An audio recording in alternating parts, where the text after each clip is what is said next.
en lui disant « Serais-tu perdu ?» Donc nous sommes maintenant avec Serge July, bonjour. Bonjour. Alors avant de parler de votre livre, je voudrais d'abord vous poser une question sur votre passé. Pourquoi vous aviez décidé de lancer votre propre journal, c'est-à-dire Libération? D'abord, c'est pas mon journal, c'est quelque chose de plus collectif, de plus même massif d'une certaine manière. Comme souvent, je dis que les lecteurs ont préexisté même à Libération. Non, après, dans tous les grands événements, les grandes scansions historiques, il y a comme ça des besoins de presse, des besoins de communication qui se traduisent par la création de journaux, d'autres médias. Ça peut être les radios libres, ça peut être... voilà, donc on peut dire à la Libération, il y a eu un mouvement de ce type.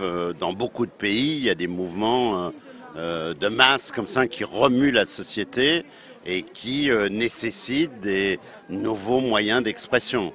Alors 68 en est un, les années 60 et puis dans les années 60-68, c'est un moment de ce type. La société a été remuée par à la fois une révolte anti-autoritaire et en même temps une grève générale qui est la plus grande de toute l'histoire sociale française et qui a remué la société avec une dimension en plus anti-autoritaire. Et donc, il y avait, après 68, des besoins d'expression. Il n'y a pas que Libération, il y a eu Actuel, magazine mensuel, il y a eu un hebdomadaire, qui était en l'occurrence Harakiri Hebdo, qui est devenu Charlie Hebdo, et puis Libération, un quotidien.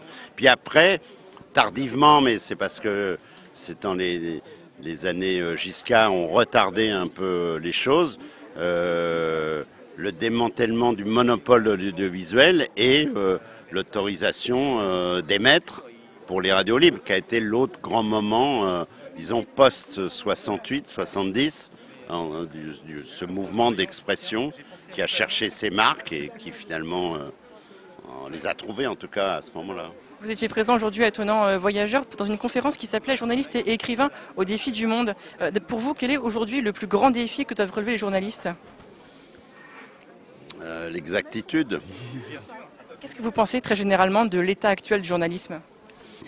C'est variable, mais le journalisme affronte une période très complexe, parce qu'il y a plusieurs phénomènes à la fois. Il y a la communication d'entreprise, la communication politique a pris une importance absolument considérable. Il faut savoir qu'il y a plus de communicants que de journalistes aux États-Unis, mais en France aussi. Il y a plus de communicants que de journalistes. Le communicant, il essaye de faire passer un message publicitaire pour de l'information. Ça facilite pas la vie des journalistes. L'info devient un peu de la publicité ? Oui, il y a beaucoup d'informations qui sont de la communication maquillée. Donc, toute la politique, c'est ça, entre autres. Mais dans tous les domaines, toutes les entreprises, toutes les marques, même les journaux font de la communication sur eux-mêmes. Il y a de la communication partout. Et puis la deuxième chose, qui évidemment n'a rien à voir, mais qui a une influence, on est dans une révolution de civilisation, et donc il y a un nouveau média qui s'invente. Voilà, c'est la révolution numérique. Elle ne change pas que les journaux, elle change l'hôtellerie, le commerce, l'industrie, le monde dans lequel on vit, notre manière d'appréhender le temps, l'espace. Voilà, c'est une révolution civilisationnelle. Il y a une technologie, comme il y a eu... on a inventé l'écriture avant Jésus-Christ, on a inventé l'imprimerie au XVe siècle. Ben là, on vient d'inventer le numérique et c'est une révolution qui change beaucoup de choses, à peu près tout, entre autres les journaux, entre autres le journalisme, ça le bouscule, c'est comme dans un shaker, voilà, on est dans ce moment-là, donc c'est pas simple pour d'être journaliste aujourd'hui. Et pourquoi ce choix de sortir sous cette forme, votre livre, un dictionnaire amoureux du journalisme ? Parce que ça ne cache pas ses intentions, c'est plutôt du côté de la déclaration d'amour que de la déclaration de haine. Il y en a beaucoup des déclarations de haine sur le journalisme, donc sur les médias, sur l'intoxication que feraient subir les médias à la société et à la démocratie. Donc voilà, moi j'étais pas là-dedans, mais je voulais aborder toutes ces questions, y compris les questions du journalisme aujourd'hui, à travers un prisme un peu différent. C'est pour ça que j'ai commencé par abattre le journalisme, comme ça c'était fini à la page 30. Voilà, on pouvait passer à autre chose. Et au passage, pour démontrer que tous les propos lapidaires et définitifs contre le journalisme, contre les médias, datent de la naissance même après la Renaissance. On commence à avoir des propos qui sont absolument similaires à ceux qu'on peut lire aujourd'hui sous des plumes qui pensent être d'une modernité absolue. Finalement, quel est le message de ce livre ?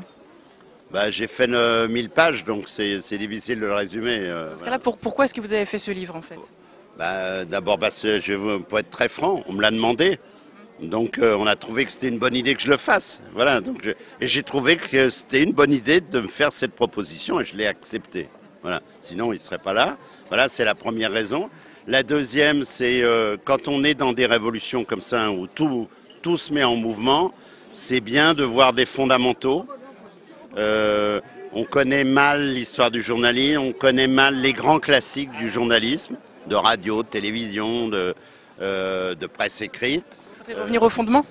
Revenir à des fondamentaux, c'est bien dans toutes ces périodes comme ça très agitées par des révolutions, c'est bien d'aller voir sur un peu, disons, les fondamentaux, les classiques. Et en plus, pour les écoles de journalisme, pour les jeunes journalistes, je voulais leur dire qu'il y a des classiques dans ce métier et qu'il faut les connaître. La différence entre la presse américaine et la presse française, c'est que la presse américaine ne cesse de revisiter ses classiques. Et les classiques, c'est des journalistes qui écrivaient en 1890 et qui sont des grands classiques, ou 1905, etc. Et donc, je voulais faire un peu ça, très modestement, pour les journalistes français, et des grands classiques qui ne sont pas que des classiques français. Il y a beaucoup de classiques étrangers, c'est bien de les connaître. Mais après, je ne pouvais pas faire une anthologie de la presse dans le monde. Ça me demanderait plusieurs volumes et je crois que c'est déjà très complet. D'accord, voilà. Déjà très complet comme livre. Pas complet, c'est voilà, donc il y a un peu d'arbitraire, il y a les choix qui sont les miens, mais en tout cas ça renvoie à des grands textes de grands auteurs ou en problématisant même des auteurs. Il y a évidemment Albert Londres, mais je suis pas un fan d'Albert Londres. Voilà, je dis pourquoi. Voilà, c'est bien de le savoir, bien de savoir que être agent secret n'est pas forcément la meilleure manière d'être journaliste. Voilà. Alors pour terminer, tout à l'heure vous parliez des jeunes. Alors pour terminer, quel message vous avez envie de faire passer, aux jeunes journalistes, aux jeunes qui veulent devenir journalistes, pour qui c'est la passion ? Alors j'ai un conseil à vous donner, il faut lire ce livre. Je pense pour les jeunes journalistes. Message reçu. Mais oui, je vous le dis, je l'ai fait entre autres pour ça. Il est destiné en partie aux jeunes. Lesquelles j'ai fait, c'est parce que j'ai vu passer dans ma vie à Libération beaucoup de journalistes, beaucoup de jeunes journalistes. Il y a beaucoup de gens qui sont arrivés et qui ne savaient pas grand-chose de ce métier et qui sont devenus de très grands journalistes.